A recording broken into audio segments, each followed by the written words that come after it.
Hello and welcome to this AIM webinar on revolutionizing food waste management. Before we get started, there are a few housekeeping notes I'll go over with you all.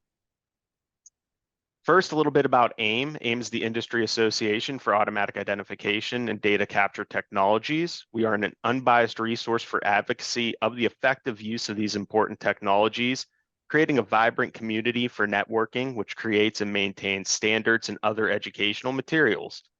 If you're not an AIM member and are in this space, you really need to be. Reach out to us to learn more on our opportunities to network, solve industry issues, and influence the automatic identification and data capture industry. Now, briefly, I'll go over AIM's antitrust policy. It's the policy of AIM to conduct its operations in strict compliance with the antitrust laws. No AIM activity shall create even the appearance of a violation of the letter or spirit of the antitrust laws. And then just some other housekeeping notes. All participants are muted upon entering the webinar, but we do want you to participate in this webinar. There's a Q&A option at the bottom of the application screen you can utilize to ask questions at any time during the webinar. We'll answer questions at the very end of the webinar. Also, there will be a recording of this webinar. All participants who registered for the webinar will receive an email when that recording is available on YouTube. Now I'm pleased to introduce you all to our esteemed panel. I'll let each one of these experts in food waste prevention with AIDC speak to their background, and we'll start off with Chris Brown from TSC. Chris, welcome. Thanks. Thank you, Mike, and hello, everybody. So I'm Chris Brown. I'm the RFID Program Director with TSC, formerly known as TSC Printronics. I've been in the AIDC barcoding and RFID industry for, 28 years now. Thank you, Chris. And Jeannie Duckett. Hi, thank you, Mike. And I'd like to welcome all of our panelists and participations here today. My name's Jeannie Duckett. I work at Avery Dennison. At Avery Dennison, I'm in charge of driving traceability and standards to enable the interoperable supply chain from source to consumer. So in that role, I get to talk to very interesting people all around the world, both in GS1 and ISO standards, as well as everything from a small grower to a tier 1 corporation. It's my pleasure to be here today, and I'd like to pass it to Lucy. Hi, everyone. I'm Lucy Angarita, and I'm Director of Supply Chain Visibility at GS1 US. I've actually been working with different companies to enable operational efficiencies and end-to-end supply chain visibility using a common language, which is GS1 standards. And Mike? Hi, thank you, Lucy. Michael Cicchini. I'm with Sato America. I am the food safety vertical leader, so I work with companies from farm to table and helping them capture, manage the data that they need to capture along the supply chain. So I'm looking forward to the presentation today, and welcome to everybody. Great, thank you, Mike. And Jeannie, I believe you as the moderator of today's panel will take things over from here. Yes, thank you, Mike. So today, this is a very fascinating subject right now. Today, our food systems are unstable. Today, they're the major contributor to the planetary crisis of climate change, biodiversity loss, and pollution. Agriculture alone generates about 1/3 of the greenhouse gases globally. As spaces are turned into pastures and cropland, it's also responsible for already 60% of the biodiversity loss. To top that all off, 1/3 of everything that we're using our resources from energy to water to space, is wasted. We throw it out, adding a tax to this already stressed system. So last September 2023, the Food and Agricultural Organization hosted their 4th International Day of Food Awareness of Food Lost and Waste. And today we're going to talk about the ways to drive supply chain visibility, which will really address this concept of food lost and food waste. The summit identified 3 steps in their platform to reach this 50% target of reduction of food waste by 2050. The first one is stronger education and policies, and certainly we're working on that today to try to bring awareness to these issues and what can be done about them. The second is right up AIM Global's purview, is better supply chain management. How do you scale up cold chain infrastructure powered by clean energy to ensure the products that we're paying money to refrigerate are also actually leveraged for their purposes. And third, how do you boost the data? Just like anything else, if you don't measure it, you can't address it. Countries need information on their food loss data to be able to create an action plan, track progress, and understand what's working. And the one thing about a digital supply chain is it generates that data about what products and what resources you have are going where. So in the digital supply chain, it's developing to be one of the most important tools we have to fight this food waste issue that was raised by the FAO. And so as we talk about creating this end-to-end digital supply chain, Lucy, why are standards necessary in this? We hear the word digitization all the time, right? It's a very fancy word. And some people think, well, it's putting my data in an Excel sheet. That could be digitization. It helps with sorting your data. But really, if you want to digitize your supply chain, you really need to think about not doing it in a silo, not within your own four walls. You have to engage your trading partners. And this is where standards really play a critical role. Standards enable that communication to happen regardless of the system or how advanced in technology trading partners are. They can be interoperable using that common language. So it starts with identifying products, for example, with global trade item numbers, locations and parties with global location numbers, and even logistics units with serial shipping container codes. Then the standards actually outline data carriers usage. For example, RFID, what kind of information can you put in those tags? Also one-dimensional and two-dimensional barcodes.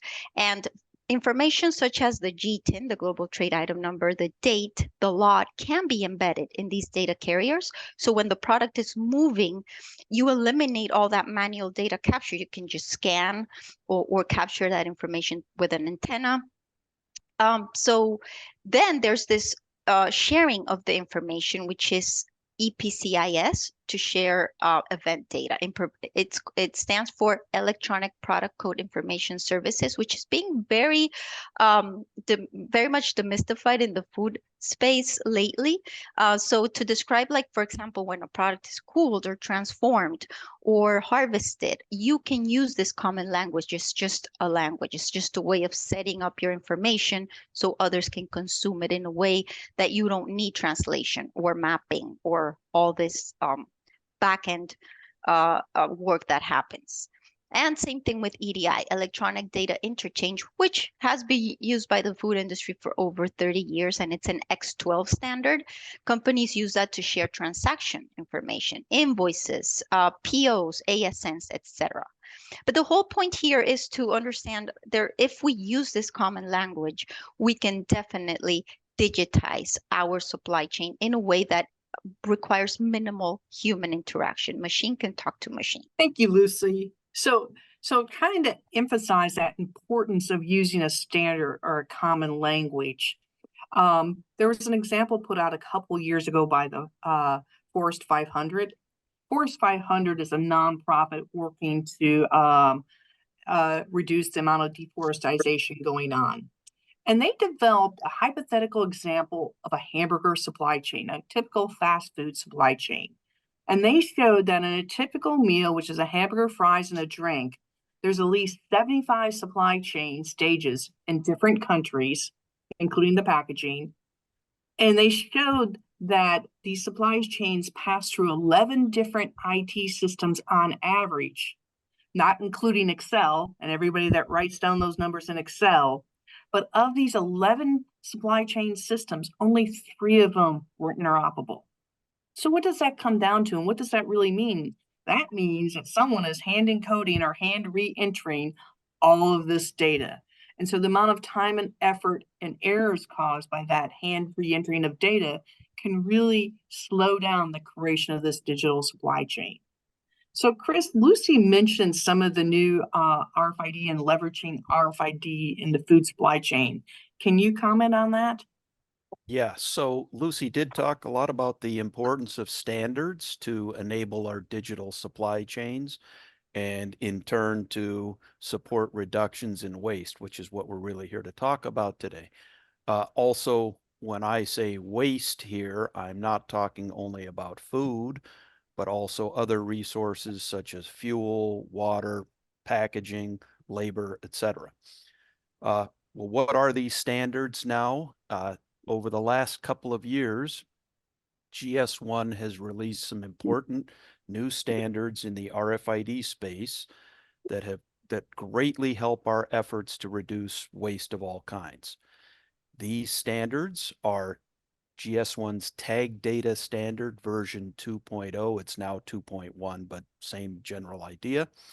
And GS1's Gen 2 version 3 standard.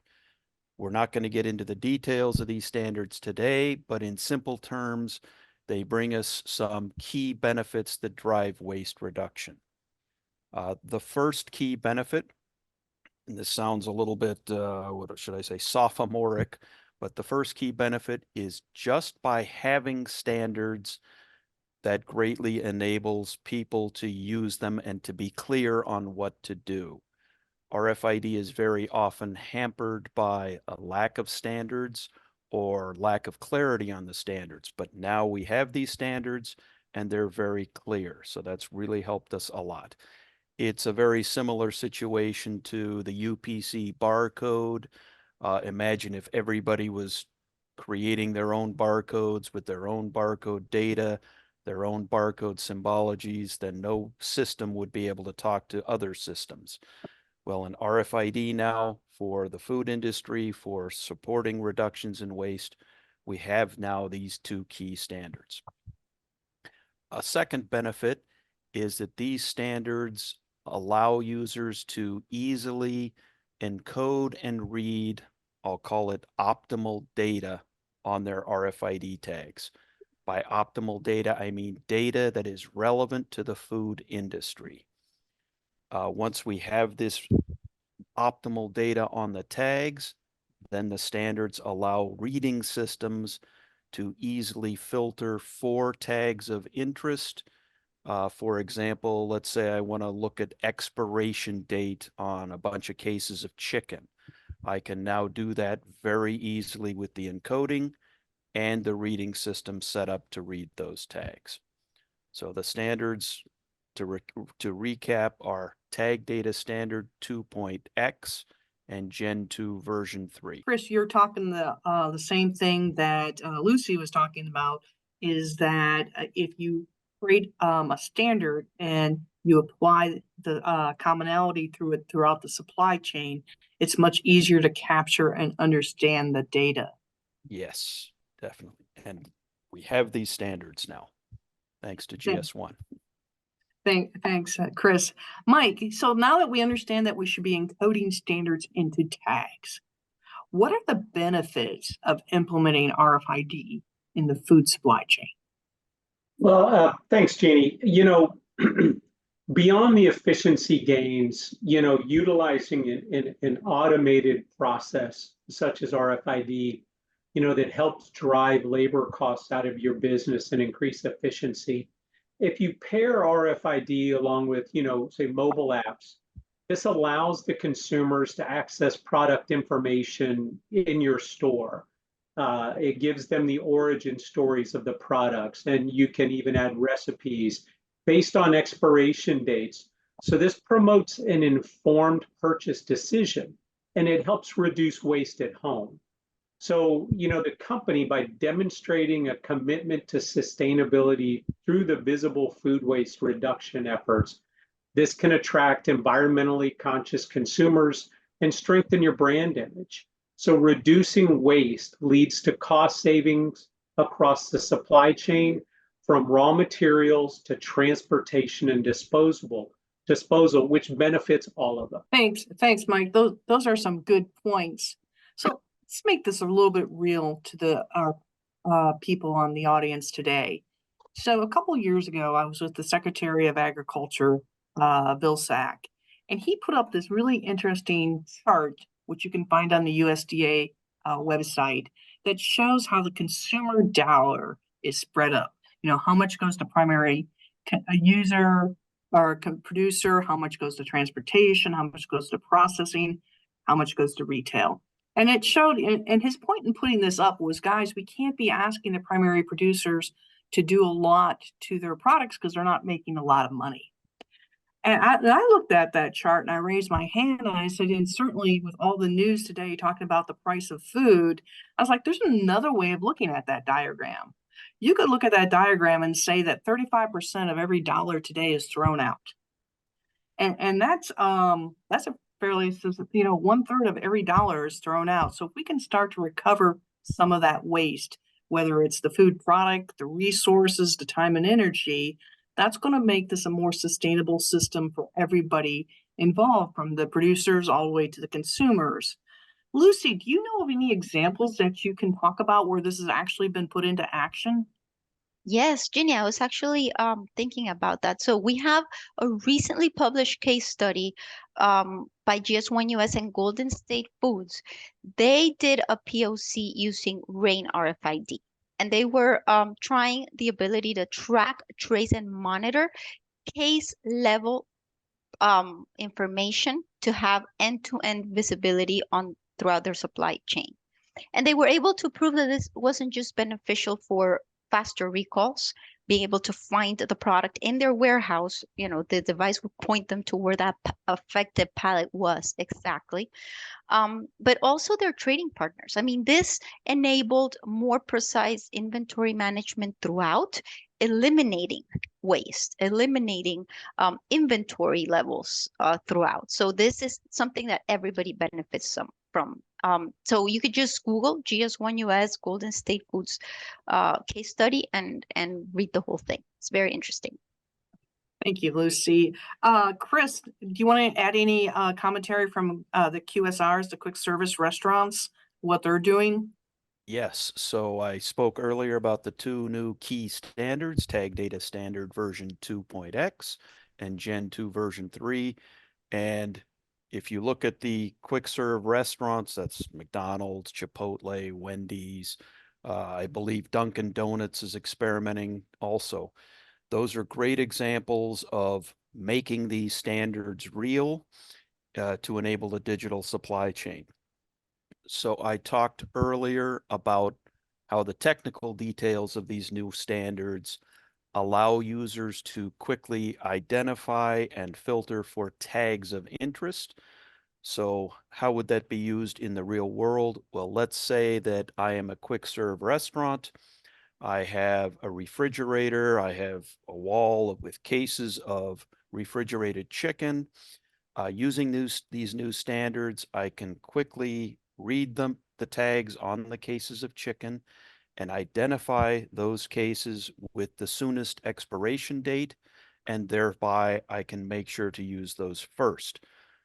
If I use those first, much higher chance that I'm not going to have to throw them out after they've expired. Another example, it's very similar, would be a recall situation.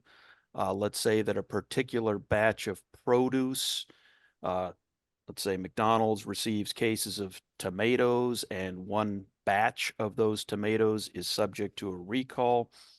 With the new standards, McDonald's can very quickly identify the specific cases of tomatoes that are subject to recall, pull those from their stores, eliminate those, and McDonald's does not have to pull all kinds of cases just to be safe.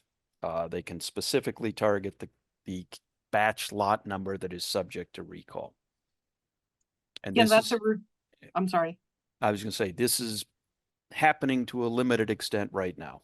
Right. That's a really good point, Chris. This whole concept of precision recall and being able to target that point. A lot of the food safety initiatives in this country came after the 2007 spinach recall incident, which 29 people passed away in. Along with the terrible burden of that, they showed that the whole spinach industry was depressed for almost 10 years. So these impacts of a safety instance or a food recall not properly addressed lose consumer confidence and generates even more waste by throwing out or destroying too much product, but then also creating a lack of confidence in your consumer base, so they no longer buy the products. So one of the pillars that were talked about in that UN summit last September was this whole concept of intelligent transportation, or if you can really move your product and understand where it's at, that can be leveraged to provide that data that you need to solve these food waste issues.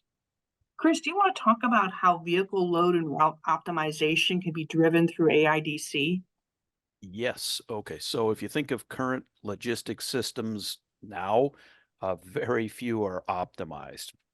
By optimization here, I mean routes that minimize fuel consumption, time, labor. In other words, we want to reduce the waste. To optimize routes, you can break them down into two general buckets. The first would be optimizing the vehicle loads, and secondly would be optimizing the route itself. I like to start the other way around by optimizing the route. Just like you use Google Maps, a good logistics system would know how to go from point A to point B to C, D, E, and F in an optimized way. So once you have the route optimized, then you can start working on optimizing your vehicle load. That would mean that for the first stop, point A, you would have the items packed at the back of the truck right near the door, so that when you arrive at point A, you can very quickly access those items and unload them, move on to point B. Good examples in this, there have been some studies done, including, I think GS1 did a case study on this, where they followed some food service delivery drivers, and they would pull up in front of one of their destinations. They had to retrieve, let's say, canned tomatoes, just canned tomatoes for that location. But the canned tomatoes were packed all the way in the front of the truck. In the back of the truck, there was refrigerated meat, and the driver had to unload the meat, put it out on the baking asphalt. It was over 100 degrees. They had to dig all the way to the front of the truck just to get to the canned tomatoes, pull those out, deliver them, and then at the end, they were able to reload the refrigerated meat. I believe the meat stayed out in this one example for over 90 minutes in the sun. So route optimization can really help, route and vehicle optimization can really help us reduce waste. And AIDC technologies such as RFID enable the vehicle load optimization by knowing which items need to go into the vehicle, in which sequence, and to which location in the vehicle. So what you're saying is, by understanding what you have and where you're going to deliver it to, you can load your truck more efficiently. Yes, well said. Much better said than I said. Absolutely. And I actually want to add something to that, Chris. Talking about, well, you're talking about the route, and then you also mentioned the optimization of vehicle loads. So there is another case study that talks about that. Just, the IPC, Independent Purchasing Cooperative, which is Subway's supply chain arm, they did a study to show that, for 83 products only, if they have accurate product information, one source of truth that is shared within all supply chain partners, they were able to make corrections on the weights for certain products, and half a pound here, half a pound there made a difference of about $1.3 million a year. Looking at that truckload optimization for weight, actually, it wasn't space, it was weight. And that was not quantifying when a truck is overweight, that they have to come back and take product out, and then the customer doesn't receive the product. So that's another example of how you can optimize vehicles with a common language, having specific ways to monitor and to share that information about the product, about the truck, about which routes you're taking, etc. I had not heard of that case study. That's a good one. Thank you. Mhm.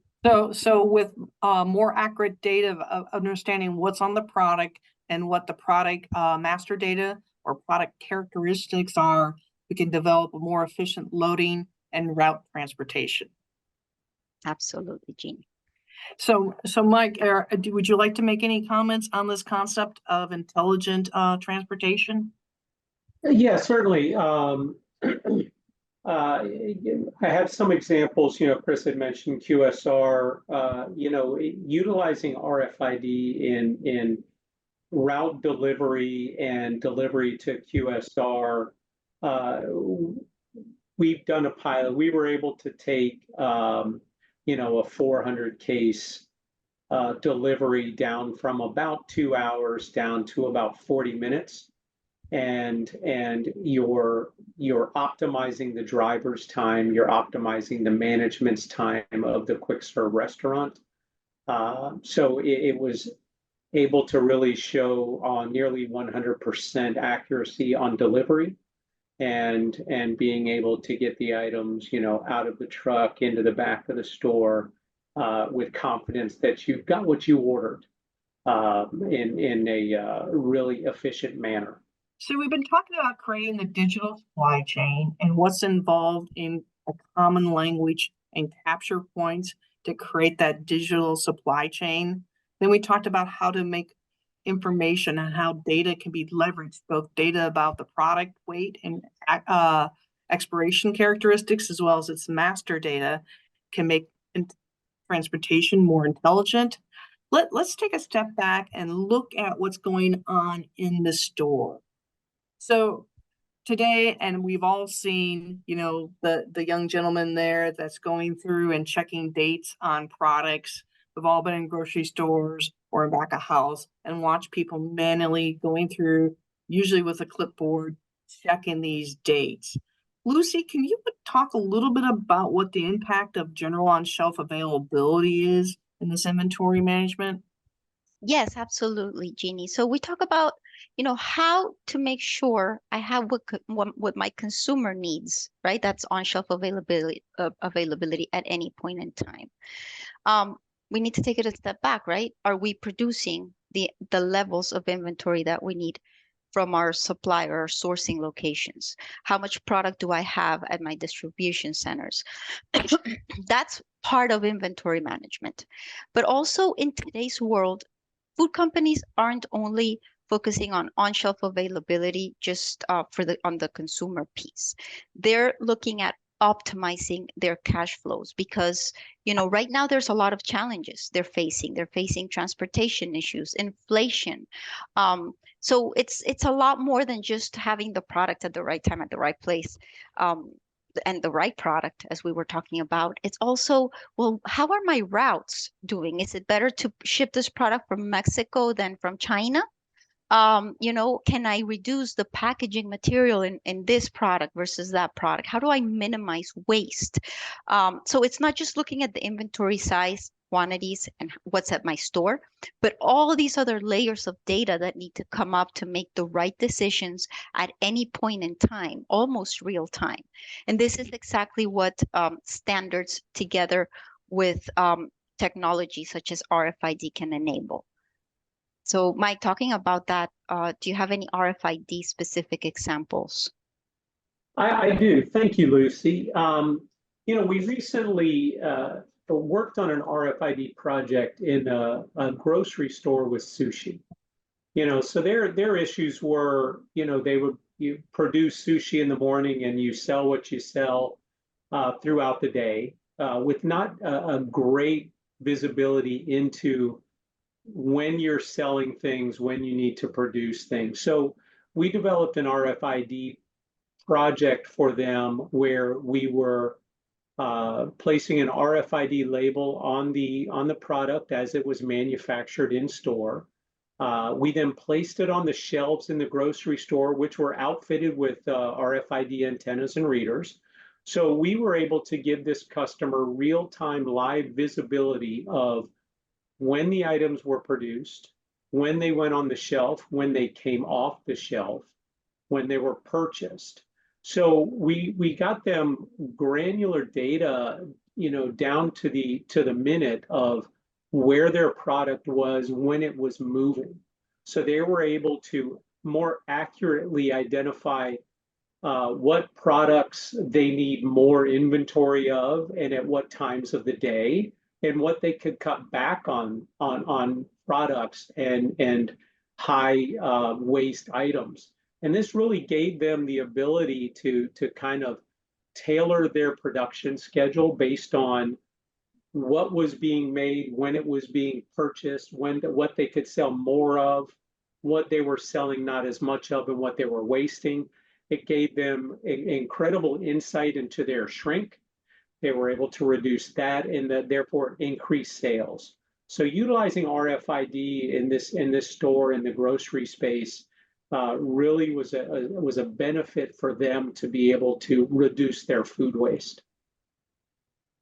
So providing the granular data, they were able to make decisions about what inventory they had and what its current state was. And then that data drove into their production of product. It did. It drove into the production of what is selling more. Are they selling out by 10 in the morning and they need to make more of a certain item? Are they not selling another item throughout the day?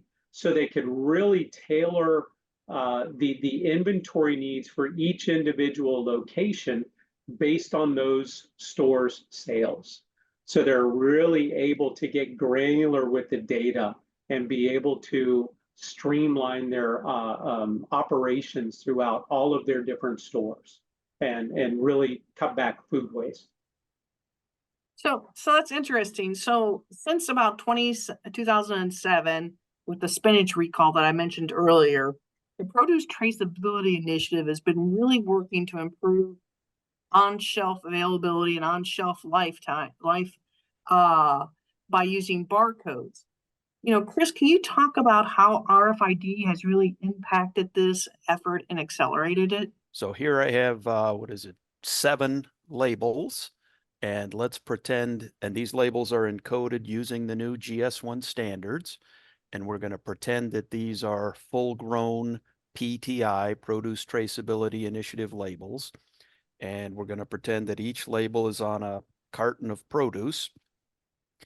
Part of the encoding here is the expiration date. Another part is or could be a batch lot number. Well, if these were on my cases of produce, now I can take a reader and I can very easily, I have the power turned way down to limit the range, but I can very easily read these tags and I can get the tag data. You probably can't see that very well, but the reader and the software can decode the information on these tags and show me the expiration dates and the batch lot number for all of these tags. And I could, based on an expiration date or a batch lot number, I could quickly signal which case or how many cases are set to expire in what time frame.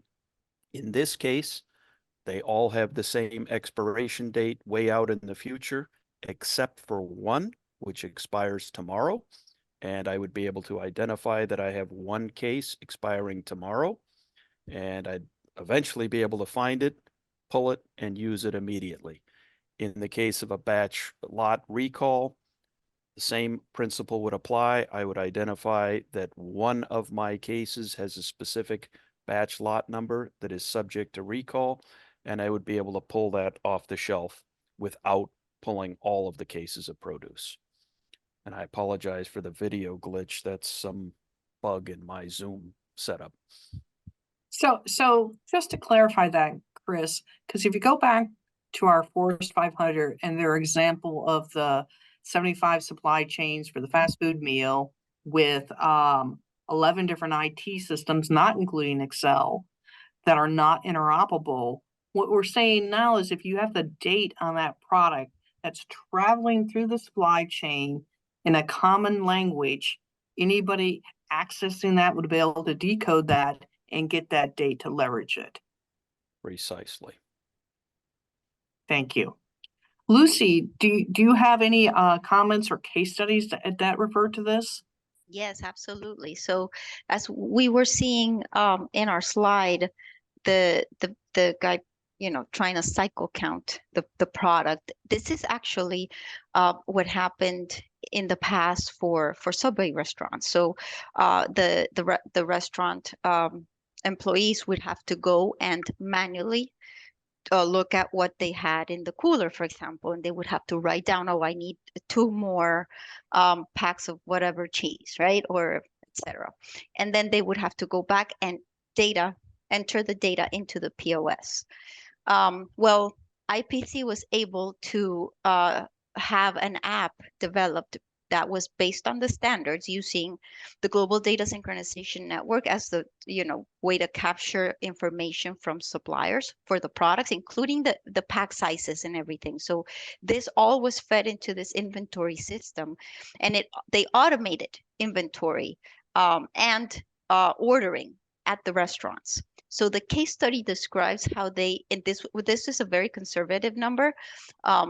They actually quantified $72 million a year in cost avoidance for labor, for not doing that manual count and ordering and putting into the POS, but instead having this app do the ordering and the inventory for them. So this is out there as well. It's IPC inventory management case study with GS1. And it really paints a really great picture of how the standards were leveraged, first for traceability, but then it went into the inventory management and the ordering piece of the whole supply chain. So coming back to our topic of waste and ineffective use of resources, IPC was able to avoid a $72 million annual cost expenditure for labor and reordering our products by just enabling this digital supply chain. Exactly. That's a great example. Thanks, Lucy. So on here, talking about the on-shelf availability, if you go out to the web and search something called the ECR Loss Center, you're going to find that they've done a lot of work through several major retail grocery chain on this whole concept of addressing on-shelf availability and waste. And what they found was really fascinating. If they were able to increase the on-shelf life, that's the available life of a product when you go into the store and pick it up. So instead of being 2 days, it's now 3 days. They were able to decrease food waste at retail grocery by 42% for fast-moving items. So they could cut the waste number in half simply by bringing and increasing the on-shelf life by 1 day, which is enabled through the processes that we're talking about, the digital supply chain. So moving on to, we touched on this a little bit already with the spinach recall back in 2007. But moving on to this, let's talk about what impact that this has on the recallability of product by using a standard language that everybody can understand. Mike, do you have anything to add about how RFID enables that recallability of product? Yeah, certainly. We talked about how you can utilize automation and RFID technology to kind of manage these government mandates and manage these recalls. So this gives you, gives you track and trace. It allows for item level ID, giving you an audit trail to see where your products are as far as food safety and origin labeling and ethical sourcing. It helps you manage your corporate social responsibility goals. That consumers are demanding transparency. So this can kind of help you track products from origin and ensuring the compliance with the labeling standards. And so there's also benefits for other things as improved data collection, automating your data collection for product movement. So this really helps you keep a better track of where your products are in the supply chain, in your store, to be able to make sure that you're using, the products and the items that you need to sell first, that they're out there, because it gives you enhanced visibility into your inventory, so you can take corrective actions and be able to more effectively manage your data and your items. And so you're saying that this increased visibility, does this increased visibility help you meet government regulations? It does. You know, it helping out as far as compliance with regulations go. So, you know, we're getting increasingly, you know, more and more mandates about sustainability and data and information that the government wants, you know, in the food space, you know, with FSMA 204. So utilizing RFID, that gives you, you know, your logistics efficiency and reducing your waste, because you're able to see where your items are in the supply chain to be able to effectively capture and manage those items if there is a recall, if there is an issue with any of these products. You know where it is, where it's been, and how you can take that out of the supply chain. Thank you. So Chris, back to your little examples that you were just holding up there. Do you want to talk about how an RFID or an intelligent PTI label enhances this recallability over like a code 128 barcode? So here I have 5 spinach labels, and they have the batch lot number encoded to them using the GS1 standards. And I could very easily take my RFID reader, read all 5 of those. I don't know how visible it is, but my software system now will show me the batch lot number immediately, and I can see that that 4 of these 5 have the same batch lot number, which is okay, but the 5th tag, the 5th case of spinach, has a particular batch lot number that is subject to the recall. I can quickly identify that particular case of spinach and pull it from my shelf. So it's the same concept as expiration date or a best before date, but using a batch lot number in connection with a recall. And by carrying that information on the product, which in a common language that can be decoded and understood by different supply chain partners, you're really addressing those data silos that exist in the world. Yes. And I should point out one other thing here. So I did a very weak example. I held the reader right up to the tags. So you may be saying, what's the difference between that and reading barcodes? Well, I have my reader turned way down.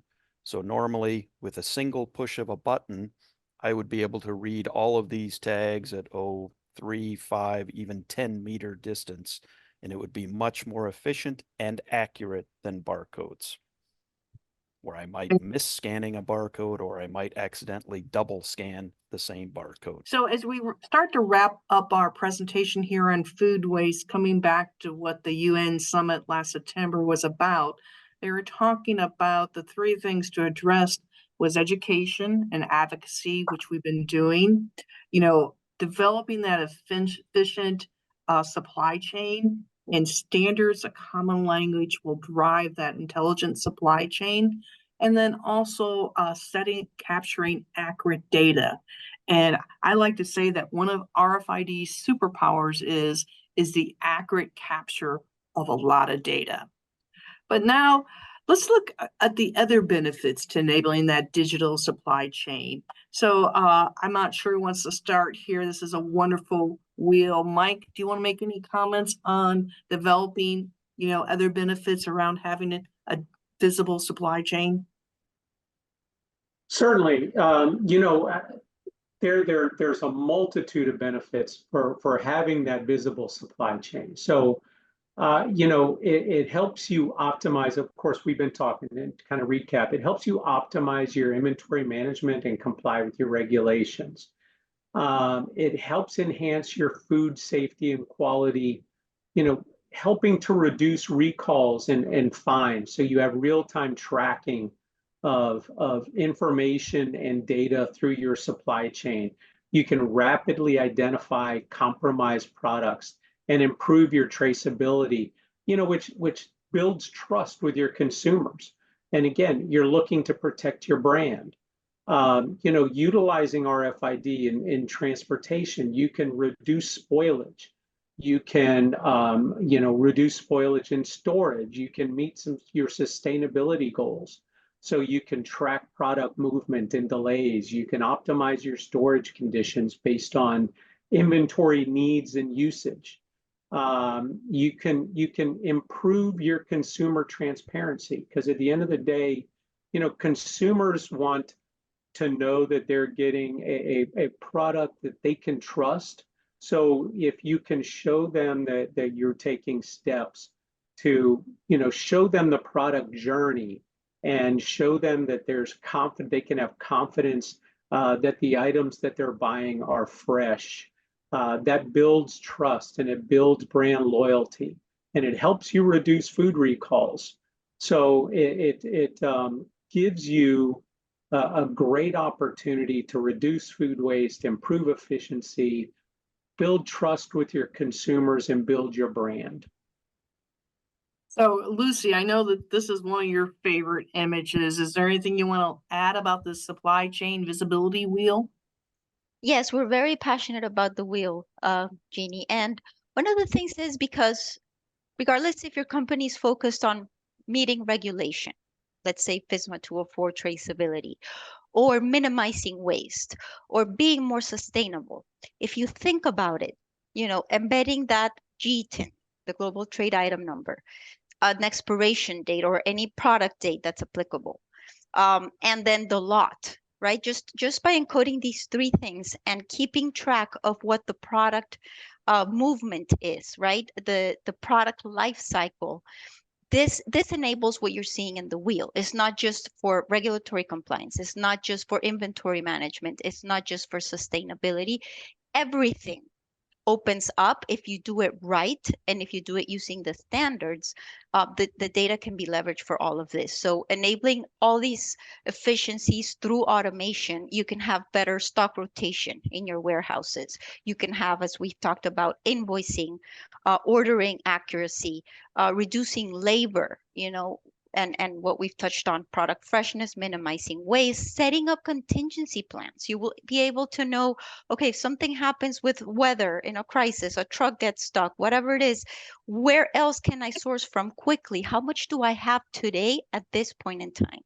So all of this that you're seeing in the wheel, it's not separate programs, it's not separate efforts. It's the same type of digitization of your supply chain, putting it in RFID tags or barcodes, using that same language.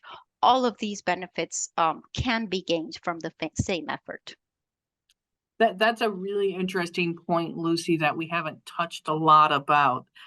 That's contingency planning. One of the things that you see retailers and quick service restaurants do for a variety of reasons is have contingency inventory. Inventory because they're not really sure what they have or what its actual state is. They order an extra buffer to make sure that they have, whatever it might be, a bun for a QSR or bananas for a retail grocery, which is a high draw item. And that contingency stock oftentimes ends up in waste. Chris, do you want to add anything? Yeah, the extra gravy here that I would add is, so we've been talking about food waste and reducing food waste, but I mentioned earlier that if you digitize your supply chain, you really drive reductions in waste for everything. Labor, fuel, even roadway usage, and especially packaging. So if we're not throwing away a food item, we're also not throwing away all of the extra packaging for that food item. Yeah, that's a really good point. So thank you for your attention today. If anybody has any questions, feel free to drop them into the Q&A. Yeah, and thanks everyone again for your insights today. Some really good stuff here. So there's still some time if anyone wants to send questions via that Q&A option at the bottom of the application screen. One question we have is, you talked about intelligent transportation to reduce product waste, improve load and optimize route, and improve inventory management. Are there any case studies on the carbon footprint, like the environmental return on investment benefits of RFID versus barcodes?